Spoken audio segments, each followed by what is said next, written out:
예, 하나님 말씀 보겠습니다. 하나님 말씀은 구약성경 시편 118편 1절에서 18절 말씀입니다. 말씀을 교독하도록 하겠습니다.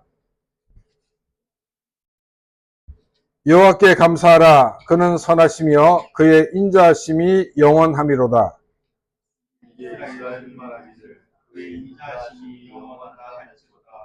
이제 아론의 집은 말하기를 그의 인자하심이 영원하다 할지로다.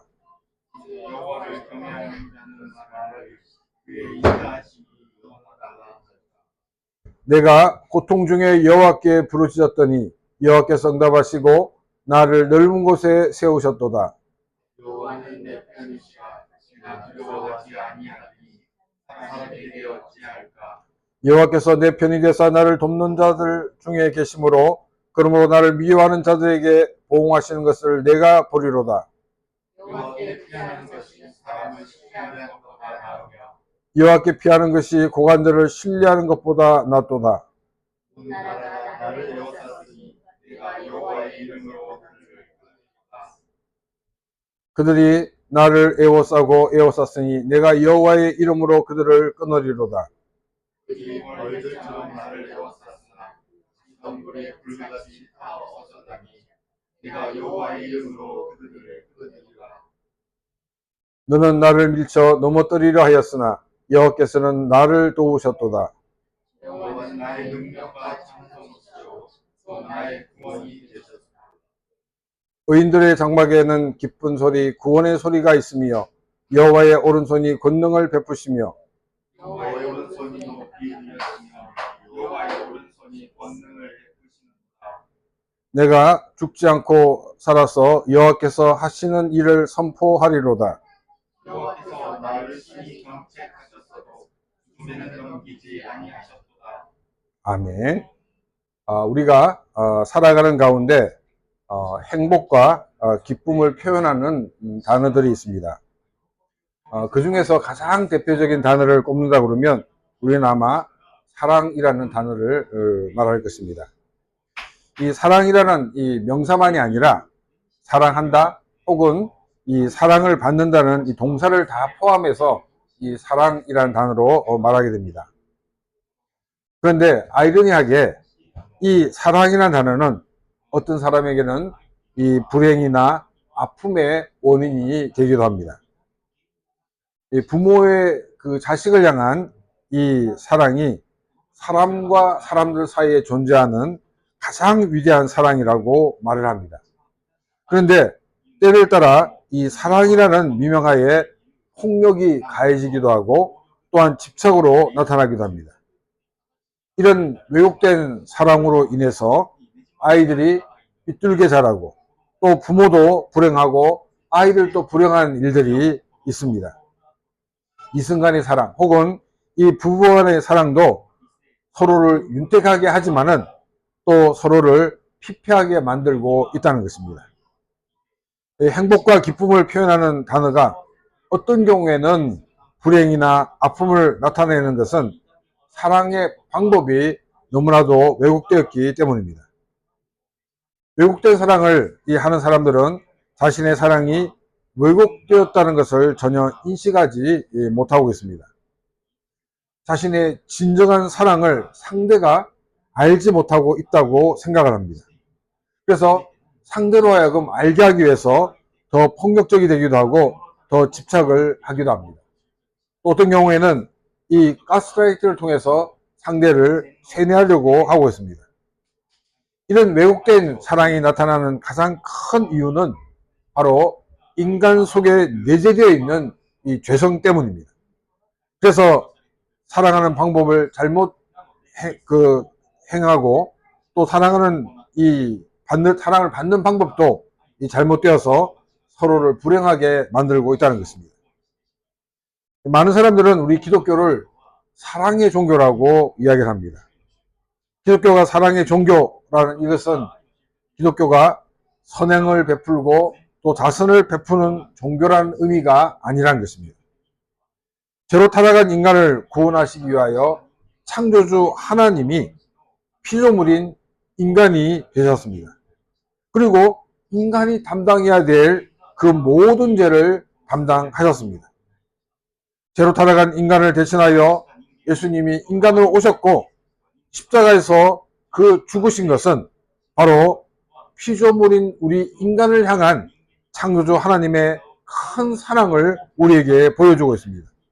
그래서 기독교를 사랑의 종교라고 말을 하는 것입니다. 하나님의 엄청난 사랑을 받은 자들이 이 하나님의 사랑을 사람들에 전하기 위해서 그 하나의 방법으로서 환자를 돌봐주기도 하고 또 어려움에 처한 사람들을 도와주고 있습니다. 사람들은 이 하나님의 사랑 이러면 잘 개념이 잡히지 않습니다. 그런데 크리스찬들이 사랑으로 그 섬기는 그 모습을 보면서 하나님을 알지 못하는 사람들이 하나님의 사랑을 생각하게 하고 또 하나님의 사랑 가운데 거하게 되는 것입니다. 앞에서도 말했지만 이 사랑은 행복과 기쁨일 수도 있지만은 불행과 고통이 될 수가 있습니다. 우리를 향한 그 하나님의 사랑도 우리에게 불행과 고통을 줄 수 있지 않느냐라는 것 같은 두려움을 가질 수 있습니다. 그래서 시편 기자는 1절에서 이렇게 고백을 하고 있습니다. 여호와께 감사하라. 그는 선하시며 그의 인자심이 영원함이로다. 시편 기자는 이 시편을 시작하면서 야훼 하나님께 감사하라 이렇게 말하고 있습니다. 이 야훼라는 단어가 나오면 하나님의 어떤 면을 강조하고 있다라고 말씀을 드렸습니까? 아마 이제 우리 교회 성도들은 제가 하도 말해서 목사님 이제 여호와 말할 때는 이제 더 이상 설명 안 해도 됩니다. 우리가 충분히 알아듣습니다. 이렇게 말할 수가 있을 것입니다. 약속하시고 그 약속을 이루시는 하나님을 강조할 때 야훼라는 단어가 나옵니다. 우리 인간은 너무나도 변덕이 심합니다. 근데 우리 하나님은 약속하신 것을 반드시 이루시는 하나님이시라는 것입니다. 이 야훼라는 이 단어를 통해서 하나님의 신실하심을 우리에게 보여주고 있습니다. 시편 기자는 야훼 하나님께 감사해야 되는 이유를 설명하고 있습니다. 이 한국어 성경에는 야훼 하나님께 감사하라 그는 선하시며라고 이렇게 번역을 하고 있습니다. 근데 원어 성경에는 야훼 하나님께 감사하라. 왜냐하면 그는 선하시기 때문이다 라고 말하고 있습니다. 시편 기자는 하나님께 감사를 드려야 되는 이유를 하나님이 선하시기 때문이라고 설명을 하고 있습니다. 시편 기자는 왜 이 하나님의 선하심을 먼저 말하고 있을까요? 예를 들어서 야쿠자가 있습니다. 이 야쿠자가 사람에게 말을 하고 그 말한 대로 잘 이행을 합니다. 우리가 일단 야쿠자라는 것을 떼고 나면 이 사람은 굉장히 신실한 사람이다 라고 말할 수가 있을 것입니다. 그런데 이 사람에게 빠진 것이 무엇입니까? 이 사람에게는 선이란 것이 없다는 것입니다. 선이라는 것 같은 기준이 없기 때문에 자기가 신실하게 열심히 일하는 이것이 다른 사람에게 아픔을 주고 고통을 주고 있다는 것입니다. 근데 우리 하나님은 이 선하신 하나님이라고 얘기하고 있는데 이 선하신 하나님이라는 것은 절대적인 선을 가지고 계신 분이다라는 것 같은 말입니다. 부모의 사랑도 왜곡될 수 있지만 우리 하나님의 사랑은 절대적인 선에서 나오시는 것이기 때문에 결코 왜곡이 없다는 것을 우리에게 말하고 있습니다. 또 그의 인자심이 영원하다라고 고백을 하고 있습니다. 이 인자심은 히브리어로 헤세드라고 얘기를 합니다. 이 헤세드는 책임 있는 사랑을 말하고 있습니다. 절대선이신 하나님으로부터 나오는 이 책임 있는 사랑, 이 사랑이 영원하다라고 시편 기자는 고백을 하고 있습니다. 부모의 사랑도 또 이성간의 사랑도 유한합니다. 평생 정말 영원히 사랑할 것 같이 보이지만은 그러나 인간의 생명이 끝나면 그것으로 끝나는 것이 우리 인간의 사랑입니다. 그러나 우리 하나님은 영원하신 하나님이십니다. 그래서 그 하나님의 사랑은 영원한 사랑인 것을 우리에게 보여주고 있습니다. 많은 사람들은 이 사랑 때문에 아파받고 또 사랑 때문에 눈물을 흘려 보았을 것입니다. 그래서 쉽게 하나님의 사랑을 받아들이지 못하는 경우가 많이 있습니다. 다시금 상처를 받지 않을까 것 같은 두려움이 있기 때문입니다. 우리를 향하신 하나님의 사랑은 절대적인 선이기 때문에 하나님으로부터 나오는 이 사랑은 결코 우리를 아프게 하지 않는다는 것입니다. 오히려 그 하나님의 사랑은 우리의 상처를 회복시켜주고 우리가 더욱더 하나님의 사람으로 또 건강한 사람으로 서게 하시는 그런 놀라운 역사가 있는 그 사랑인 것을 우리에게 말하고 있습니다. 또 하나님의 사랑은 조건부의 사랑이 아닙니다. 하나님의 사랑은 무조건 사랑인 것을 우리에게 보여주고 있습니다. 나의 현재의 모습 그대로를 받아주시는 그 하나님의 사랑입니다. 또 하나님의 사랑은 신실하게 영원히 책임을 지는 사랑으로 우리에게 나타납니다. 또 우리 인간은 유한하지만 하나님은 영원하신 하나님이시기 때문에 그 사랑도 영원하다는 것입니다. 이 하나님의 헤세드가 있기에 하나님은 죄와 허물로 죽었던 우리를 찾아오셨던 것입니다. 그리고 우리를 구원하여 하나님의 자녀가 되게 하셨습니다. 하나님은 영원히 우리를 사랑으로 채워주고 계십니다. 또한 하나님은 그 사랑 가운데 우리를 거하게 하고 계시다는 것입니다. 2절에서 4절 말씀입니다. 이제 이스라엘은 말하기를 그의 인자심이 영원하다 할지로다. 이제 아론의 집은 말하기를 그의 인자심이 영원하다 할지로다. 이제 여호와를 경외하는 자는 말하기를 그의 인자심이 영원하다 할지로다. 이 2절에서 4절 말씀에는 이 세 개의 그룹을 향해서 이 하나님의 인자심이 영원하다라고 선포하라고 말하고 있습니다. 첫 번째 그룹은 이스라엘입니다.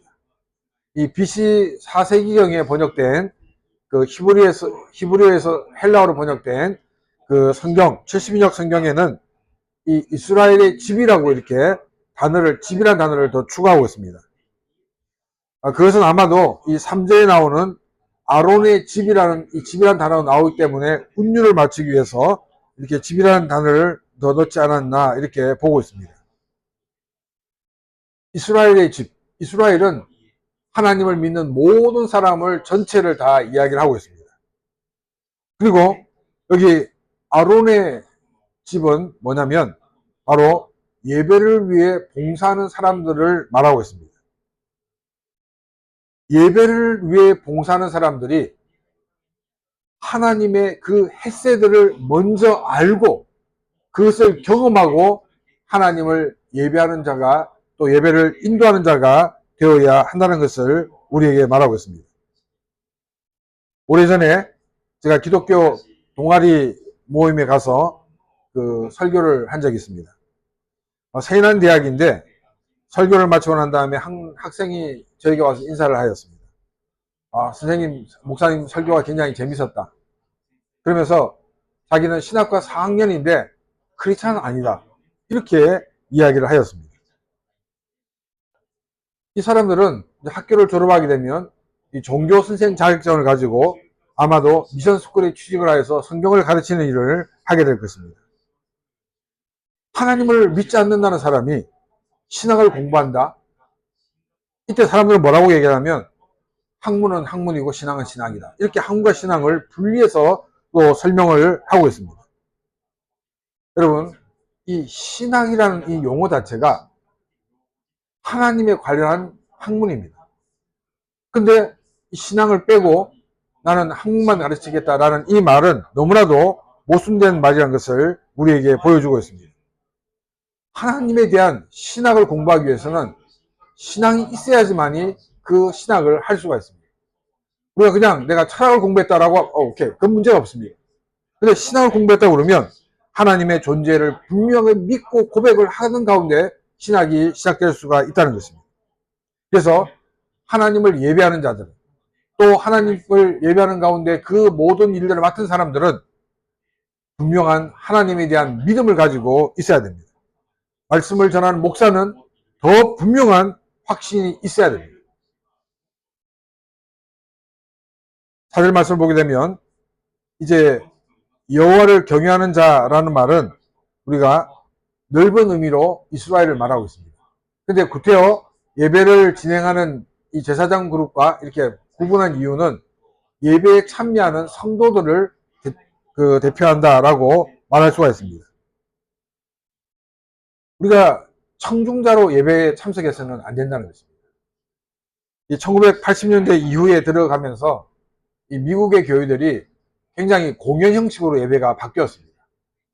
그래서 이 예배를 담당하고 있는 그 사람들이 열심히 준비해가지고 이렇게 공연처럼 하면 이 성도들은 앉아서 그냥 관람자로 앉아있는 그와 같은 경우가 많이 있었습니다. 하나님을 예배하는 자들은 그냥 관람자로 참여하는 것이 아니라 우리가 그 하나님에 대한 은혜에 대한 사모하는 마음을 가지고 나와 하나님을 예배하는 예배가 되어야 한다는 것입니다. 그래서 우리가 일상생활은 우리 마음대로 하다가 그냥 교회에 한번 나와가지고 교회에서 예배 드리는 것으로 나는 모든 것이 다 끝났다라고 생각해서는 안 된다는 것입니다.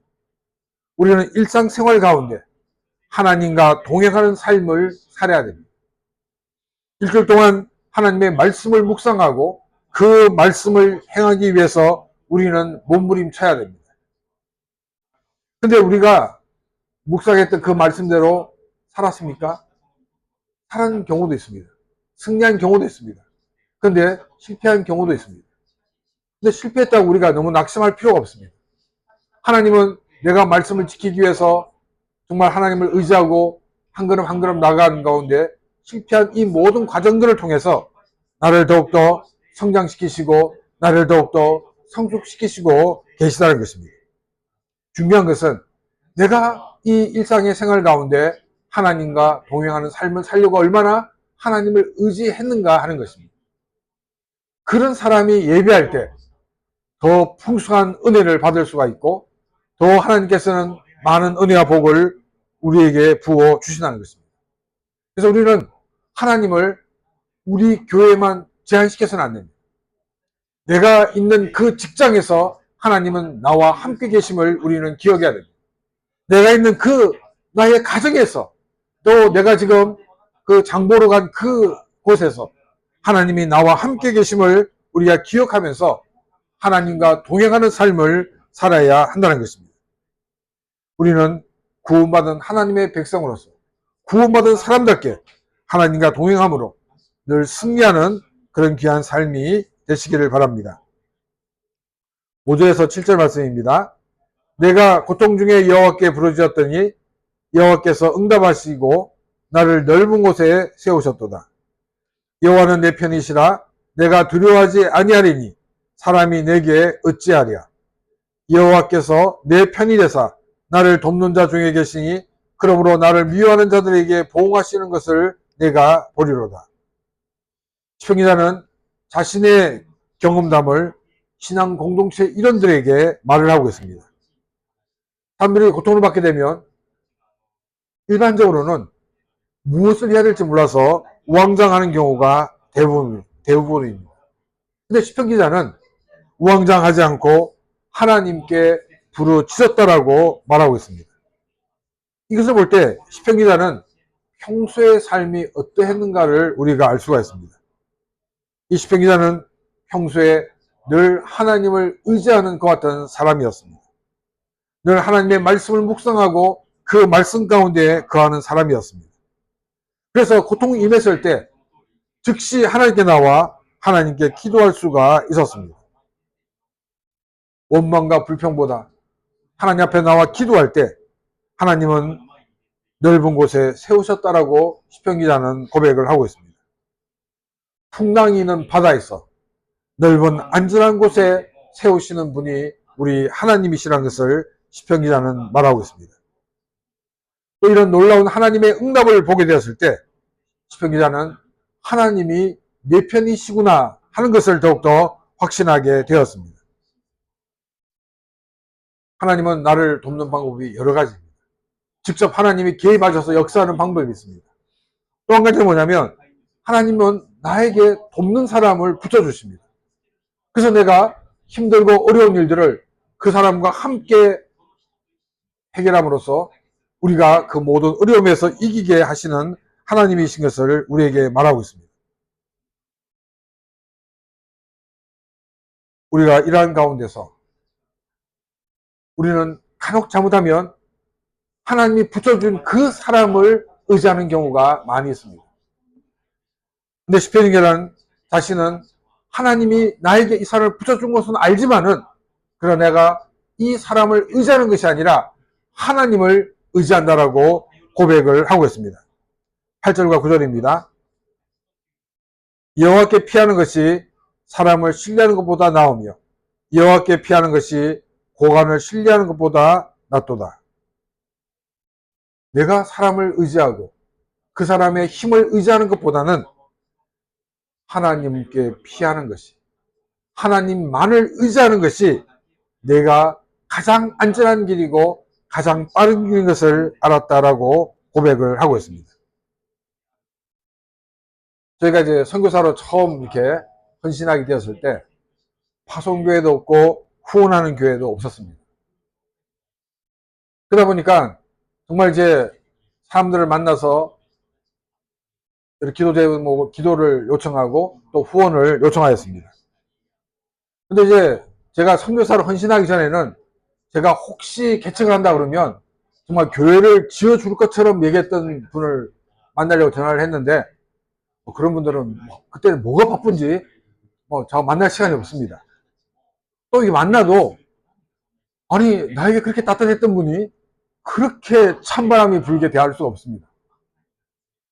근데 또 평소에 저 사람은 이 바늘로 찔러도 피 한 방울 안 나는 사람이다 생각도 안 했는데 그 사람으로부터 전화가 옵니다. 그런데 그분이 아니 원래 이분 이런 분이었는가 이런 생각이 들 정도 너무나도 따뜻하게 해주시기도 하고 또 이렇게 격려를 해주었습니다. 저는 이것을 경험하면서 어떤 것을 느꼈냐면 하나님이 이것을 통해 나에게 말씀하시는 것이 있구나. 사람을 의지하지 말라는 것입니다. 내가 마음만 먹으면 정말 바늘 찔러도 피 한 방울 안 나갈 그 사람도 마음이 감동되는 것이고 내가 역사하면 너에게 모든 것을 다 해줄 것처럼 봤던 그 사람도 정말로 찬바람 부는 그런 사람이 되게 할 수가 있다는 것을 저에게 알게 하였습니다. 오직 하나님만을 바라보라는 것입니다. 오직 하나님만을 의지하라는 것입니다.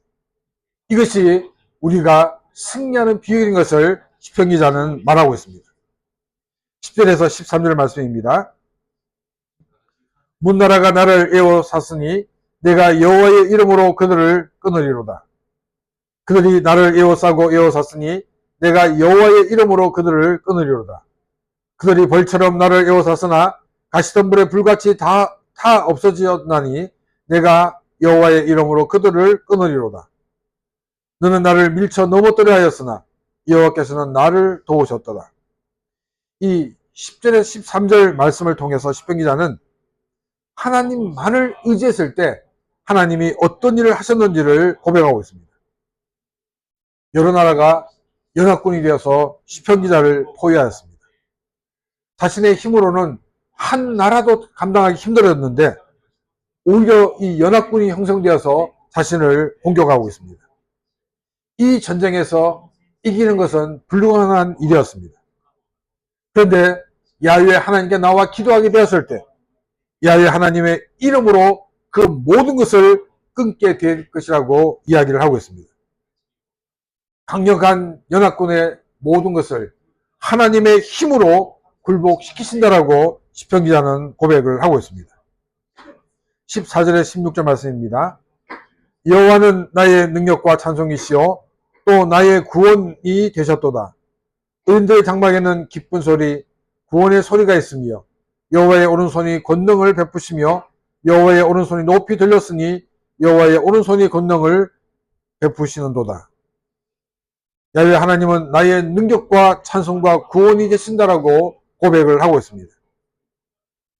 시편기자가 승리할 수 있었던 것은 또 위기에서 구원받을 수 있었던 것은 야훼 하나님이 함께 하시고 야훼 하나님이 나를 대신하여 싸우셨기 때문이라는 것입니다.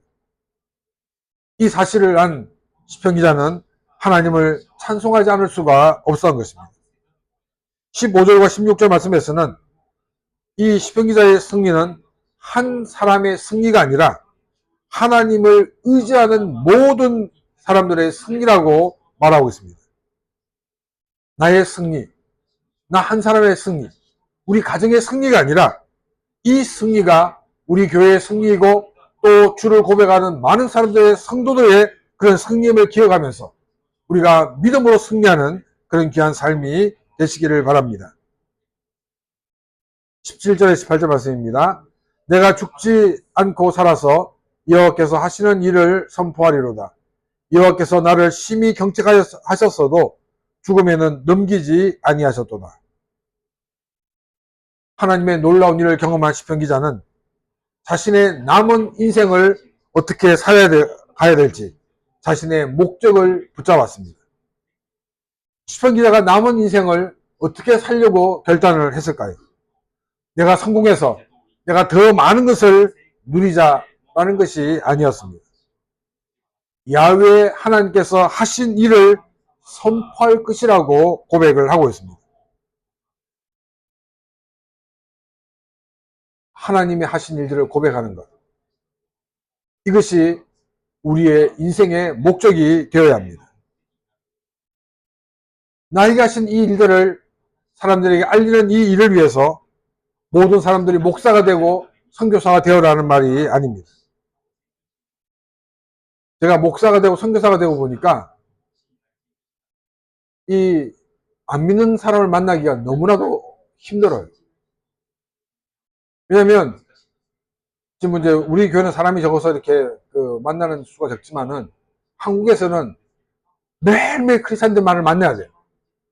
그러면 시간이 모자라요. 또 제가 전도를 하기 위해서 안 믿는 사람을 만났어요. 그랬는데 이분이 뭐라고 얘기하냐면 목사님이 말한 거 충분히 일리가 있고 맞는 말입니다. 그런데 요 말을 한 사람이 목사이기 때문에 저는 받아들일 수 없습니다. 이렇게 말하는 거예요. 직업적인 멘트이기 때문에 안 듣겠다는 거예요. 그게 아니고 정말 이 복음의 본질을 얘기했음에도 불구하고 목사이기 때문에 직업상 한 얘기는 받아들이지 않겠다. 이렇게 거부를 하는 것을 경험했습니다. 정말 내가 하나님을 믿는 크리스찬으로 이 땅을 살아가면서 나에게 하신 일들을 많은 사람들에게 전하는 삶이 되어야 합니다. 우리의 인생의 목적이 그것이 되어야 한다는 것입니다. 근데 우리가 이제 이런 결단을 했다고 우리 인생이 술술 잘 풀리냐면 그렇지 않습니다. 18절에서 야훼 하나님께서 나를 심히 경책하였어도라고 시편 기자는 말하고 있습니다. 이 말이 무슨 말입니까? 그 이후에도 어려움이 있다는 것입니다. 그럼에도 불구하고 죽음에는 넘기지 않으셨다라고 고백을 하고 있습니다. 하나님이 내 인생을 왜 이처럼 남겨두셨는가? 왜 이 땅을 살게 하셨는가? 그것은 나에게 사명이 있기 때문이라고 시편 기자는 고백을 하고 있는 것입니다. 여러분, 우리의 인생은 하나님이 주신 것입니다. 이제 우리의 인생의 남은 인생을 정말 나에게 하신 하나님의 놀라운 일들을 전하는 그런 귀한 삶이 되시기를 바랍니다. 이것으로 모든 문제가 해결되는 것이 아닙니다. 또 어려움을 만날 것입니다. 그러나 우리는 그 어려움을 통해서 더 하나님이 하신 일들을 경험하고 더 많은 사람들에게 주님의 은혜와 사랑을 전하는 그런 귀한 삶이 되시기를 바랍니다. 하나님은 최고의 선이신 하나님이십니다. 그 때문에 하나님의 사랑은 왜곡되는 사랑이 아닙니다. 하나님의 사랑은 신실하신 사랑입니다. 하나님의 사랑은 책임 있는 사랑입니다. 하나님의 사랑은 영원한 사랑입니다. 또 이 하나님의 사랑은 일방적인 사랑입니다. 이 하나님의 헤세드, 즉 하나님의 이 인자심을 아는 삶이 되시기를 바랍니다. 그래서 우리가 이 헤세드, 이 하나님의 그 큰 사랑을 알고서 우리가 위기를 만날 때마다 당황하지 않고 하나님께 나와 기도하는 삶이 되시기를 바랍니다. 우리가 피할 수 있는 유일한 길은 하나님께 피하는 것입니다. 이것이 가장 빠른 길이고 가장 안전한 길임을 우리가 기억하면서 하나님께 나오는 그런 귀한 삶이 되시기를 바랍니다. 이제 우리는 하나님의 놀라운 일을 경험한 사람으로서 이 하나님이 하신 일들을 많은 사람들에게 전하는 삶이 되시기를 바랍니다. 나의 남은 인생을 내가 이 하나님이 하신 일들을 전함으로 말미암아 더 풍성하고 더 많은 은혜를 누리는 그런 귀한 삶이 되시기를 주님의 이름으로 축원합니다. 이 시간 오늘 주신 말씀을 생각하며 같이 기도드리겠습니다.